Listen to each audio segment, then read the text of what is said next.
स्वर्गीय लोकनेते बसवराज काकांच्या पुतळ्याच्या अनावरण कार्यक्रमासाठी आवर्जून उपस्थित असलेले ज्यांच्या हस्ते हे अनावरण सोहळा पार पडला ते देशाचे माजी केंद्रीय मंत्री, राज्याचे माजी मुख्यमंत्री खासदार शरदचंद्र पवार साहेब, आवर्जून उपस्थित असलेले कर्नाटक राज्याचे शुगर मिनिस्टर, कॅबिनेट मंत्री माननीय शिवानंद पाटीलजी, राष्ट्रवादी काँग्रेस पक्षाचे प्रदेश अध्यक्ष माजी मंत्री माननीय जयंतराव पाटील साहेब, मंचावर उपस्थित असलेले गुड्डापूर मठाचे गुरु स्वामीजी, संघ मठापती महाराज, उपस्थित अरुण अण्णा लाड आमदार, उपस्थित आमदार रोहित दादा, उपस्थित माजी आमदार विलासराव जगताप साहेब, माजी आमदार विक्रम दादा सावंत,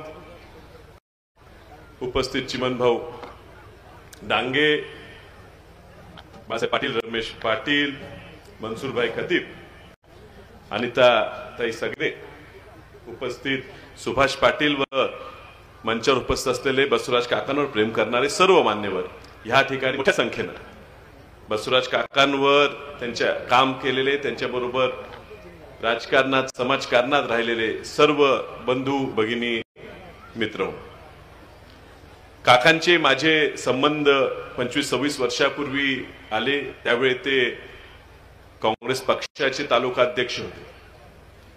माझं वय खूप कमी होतं, ते माझ्यावर खूप ज्येष्ठ होते, पण अगदी मित्रासारखं प्रेमाने ते मला आदराने बोलवायचे, कामं सांगायची, कामं करून घ्यायची.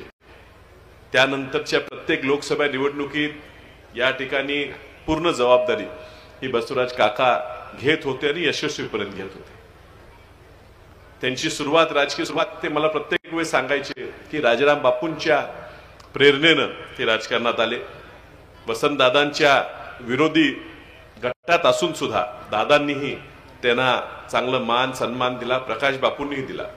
मला वाटते 83-84 नंतर जयंत पाटील साहेब, जेव्हा तुम्ही काँग्रेस पक्षात प्रवेश केला, तुमच्या नंतर ते काँग्रेस पक्षात आले आणि आमच्याकडे आल्यावर सुद्धा आम्ही त्यांना चांगलं सामावून घेतलं. म्हणून 99ला जेव्हा तुम्ही गेलात तेव्हा ते तुमच्याबरोबर गेले नाहीत, आमच्यावर थोडे दिवस राहिले. मात्र कदाचित जो सन्मान त्यांच्या व्यक्तिमत्वाला आम्हाला देणं गरजेचं होतं, आम्ही देऊ शकलो नाही. पण त्यात सुद्धा कधी निराश न होता, जे आता जगताप साहेबांनी सांगितलं, यश अपयश ह्याचा कधी काळजी न करणारा नेता म्हणजे बसवराज काका. आज बसवराज काकांच्या पुतळ्याचं अनावरण होत असताना तुम्ही सगळ्यांनी, संस्थेच्या लोकांनी, सुभाषरावनी आणि तुम्ही सगळ्या त्यांच्याबरोबर काम करणाऱ्या लोकांनी एक चांगला पुतळा ह्या ठिकाणी उभा करून त्यांच्या कामाला एक चांगली आदरांजली व्हायलाचं काम केलेलं आहे.